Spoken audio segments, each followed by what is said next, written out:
नमस्कार, स्वागत है आप सभी का आपके ही अपने प्रोग्राम में जिसका नाम है द सीक्रेट। और मैं हूं आपका होस्ट श्रीनिधि।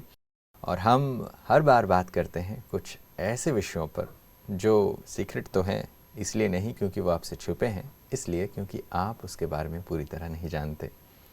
पूरी तरह जानने के इस सफ़र को आगे बढ़ा रहे हैं और हमारे साथ आपके और हमारे चहीते हरीश वैद्य जी हैं। आप सबकी तरफ से सीक्रेट में मैं उनका स्वागत करता हूँ। नमस्कार हरीश जी। सीक्रेट में हमने इतनी सारी जानकारियाँ ली हैं और कभी कभी तो ऐसा लगता है कि सुनते जाओ तो इनकी गहराई और है और है और है। और ऐसे ही कुछ गहरे विषयों पर आपने प्रकाश डाला है और आज भी एक ऐसे ही विषय को लेकर हम आगे बढ़ रहे हैं जी। प्राणायाम के विषय पर हम डिस्कशन कर ही रहे हैं जी। और पिछले एपिसोड्स में भी हमने प्राणायाम को बहुत ही डिटेलली देखा जी। प्राणायाम के एक प्रकार के रूप में कपालभाति का शब्द आता है जो बहुत सारे लोग करते भी हैं। और जहाँ तक मुझे पता है कपालभाति वही लोग करते हैं जिनको पेट साफ करना है, ऐसी एक मान्यता है। और जिनको मैंने करते हुए देखा है, मैंने पूछा किस लिए करते हो तो उन्होंने सिर्फ यही बताया है। कपालभाति है क्या चीज़, और इसका शब्द कपालभाति है। हालांकि कहा जाता है कपाल, कपाल शायद इसको भी कपाल कहा जाता है। आखिर इसका और इससे क्या कनेक्शन है, आखिर ये नाम किस लिए पड़ा, इन सब चीज़ों पर मैं आज आपसे जानकारी लेना चाहता हूँ। पहले तो यही चीज़ कि कपालभाति है क्या जी। अभी देखिए, भारत के काफ़ी हिस्सों में बहुत सारे लोग कपालभाति का अभ्यास करते हैं जी। आपने कहा कपालभाति प्राणायाम का एक हिस्सा है, लेकिन कई लोगों का मानना ऐसा है कि कपालभाति प्राणायाम नहीं है, वो षटकर्मों का एक प्रकार है। अभी षटकर्मों का जब लेक्चर होगा, षटकर्मों की विधियाँ जब देखेंगे तब उसके बारे में बयान करूँगा जी। लेकिन कपालभाति कई लोग प्राणायाम में भी गिनते कि ये प्राणायाम भी है। और मैं कपालभाति के आपको 4 हिस्से बताऊंगा कि कपालभाति 4 पद्धतियों से होती है जी। अभी आपने कहा कि ये कपाल है, तो कपालभाति का मतलब और पेट के साथ कुछ संबंध क्या है ये भी पूछा था जी। अभी आप अगर देखेंगे तो थोड़ा इसके ऊपर चिंतन करना जरूरी है। कपाल माना कपाल और भांति माना चमकना। कपाल चमकाने की जो विधि है वो कपालभाति है। अभी आप कहेंगे कि विधि सारी यहाँ हो रही है और कपाल कैसे चमकेगा। तो ऊर्जा का एक नियम है, जब भी दूध गर्म हो जाता है ऊपर की ओर फैल जाता है। पानी जब उबलता है तब भाप बन के उड़ता है।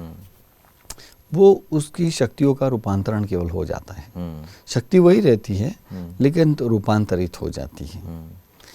तो कपालभाति आप नाभि के आसपास जब स्ट्रोक्स लगाओगे तो विधि वहाँ होगी, लेकिन उसकी निष्पत्ति जो है, उसके शक्तियों की जो उत्पत्ति है और उसके आभास और अनुभव का जो क्षेत्र है वो मुखमंडल है।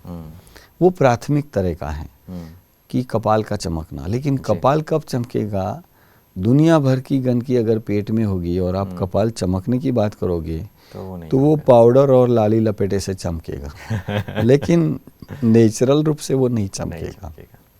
तो नेचुरल रूप से अगर चेहरा दैदीप्यमान हो, देवताओं समान हो, रूहानियत से भरा हो, हमारे चिंतन में, हमारे व्यवहार में, हमारे बोल में, चाल में, आँखों में रूहानियत दिखे, तो उसमें कपालभाति का हिस्सा ज़्यादा होता है।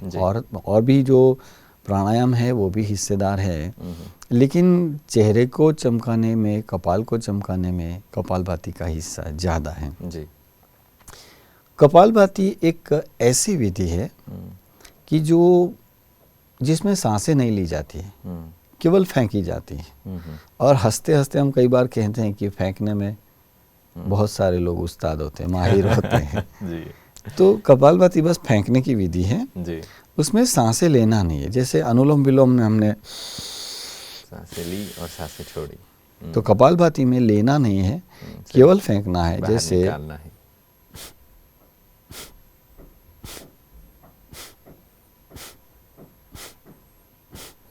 इसमें इंस्टेंट रूप से 2 विधि होती है एक साथ। जैसे ही आपने सांसों को फेंका, पेट सिकुड़ा जाएगा और नाक से सांस आवाज के साथ बाहर आएगी। झटके से अगर सांस को फेंकोगे वो आपको कैसे मालूम पड़ेगा? कई लोग क्या करते हैं, लेते हैं और फेंकते हैं। वो तो भस्त्रिका हो गया, तीव्र भस्त्रिका हो गया, तीव्र भस्त्रिका हो गया। लेकिन फेंकना, ये कपालभाति हुआ। अभी कपालभाति में अगर नहीं समझ आता है तो केवल कुत्ते की जो भौंकने की विधि है उसको थोड़ा साक्षी दृष्टा बन के देखे और उसका अनुसरण करे। लेकिन हमें भौंकना नहीं है, क्योंकि हम मनुष्य हैं।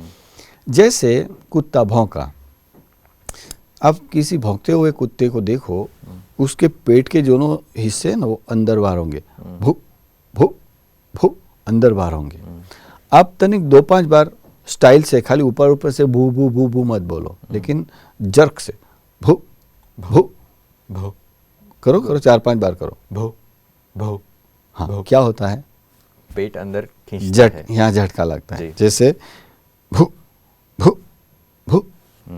अब ये कपालभाति हुई। लेकिन हम मनुष्य हैं, तो मनुष्य की गरिमा में रहते हुए हमने कपालभाति करनी है। तो हम नाक से ये विधि, कुत्ता मुंह से करता है, हो सकता है नाक से भी करता हो, उसके नाक बड़े बड़े हैं तो नाक से भी करता हो। लेकिन हमने मनुष्यता की गरिमा को बरकरार रखते हुए नाक से ये विधि करना है। वही शब्द नाक से बोलना है। कई लोग नाक से मैं बोलने के लिए कहता होता हूँ, ऐसा करते, आवाज भी नहीं निकालनी है, साइलेंसर से ऐसे।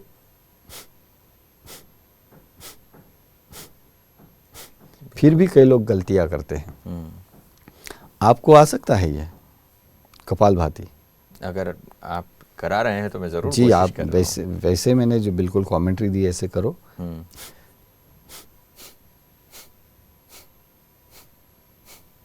बिल्कुल, आपने सांसें ली भी नहीं, केवल फेंकी, तो पेट अंदर जाता है, बराबर? बिल्कुल।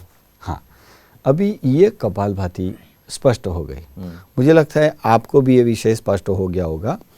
कई लोग बड़े बड़े योगाचार्यों के पास बैठ के भी कपालभाति में दे ठोकी करते, फेंकम फेंकी ही करते। कई लोग कपालभाति को खभे के साथ जोड़ते। अब इसका कोई लेन देन नहीं, केवल नाक और नाभि का लेन देन है। ये कपालभाति।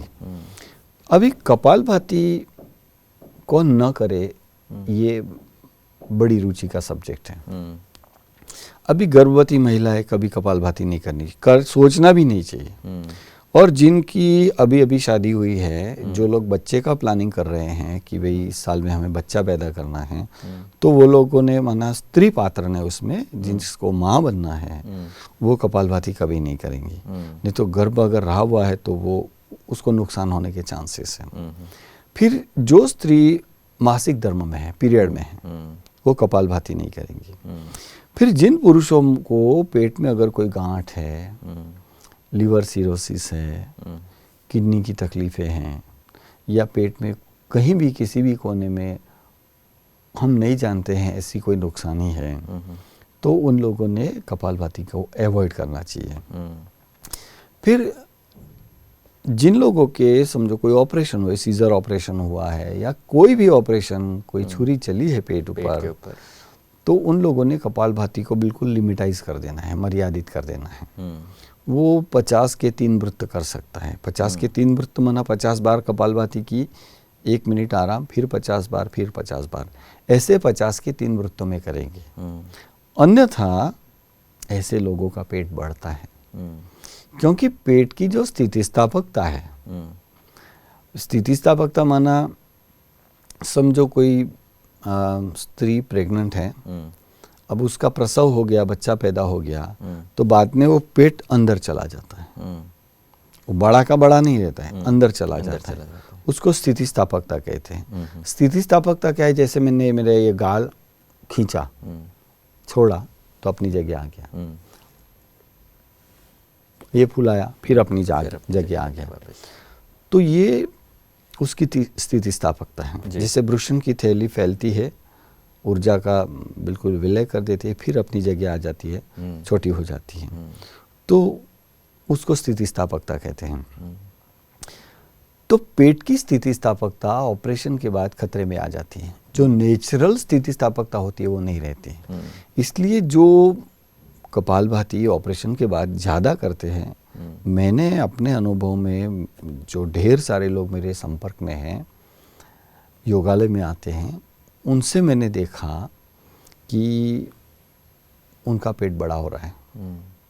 कई लोग तो बड़े पेट को कंट्रोल करने के लिए इतने ज़्यादा प्रयास करते हैं कपालभाति के कि उनका पेट इनाम स्वरूप बढ़ता ही है फिर। यानी उसका फैट, चर्बी बढ़ती जाती है। हाँ, उसकी स्थितिस्थापकता टूट जाती है ना, तो फिर वो धीरे धीरे फैलने लगता है। भले चर्बी ना बढ़े लेकिन पेट बढ़ना शुरू हो जाता है, लूज होना शुरू हो जाता है, जिससे वाइट स्ट्रेच मार्क हो जाते हैं प्रेगनेंसी के बाद। वैसे कई लोगों को फिर नुकसान होना शुरू हो जाता है। दूसरी बात है कि जिन लोगों को लोअर बैक में प्रॉब्लम है, जैसे एल सीरीज में देखेंगे 2, 3, 4, 5 और S1 तक किसी को स्वेलिंग है, साइटिका है, और किसी को पेन ज़्यादा है, या रीढ़ की हड्डी थोड़ी खिसक गई है, ऐसे किस्सों में कपालभाति उनको नुकसानदेह साबित होती है। उन्होंने ये नुकसान से अगर बचना है तो कपालभाति नहीं करनी चाहिए। उन लोगों ने कुछ वेट नहीं उठाने चाहिए, धक्के नहीं लगाने चाहिए, ऊपर से कोई उतारना नहीं चाहिए, वज्रासन में नहीं बैठना है, पलाठी लगा कर नहीं बैठना है। ये सब उनके लिए कानून है। वैसे एक कानून ये भी है कि उन्होंने कपालभाति भी नहीं करनी है।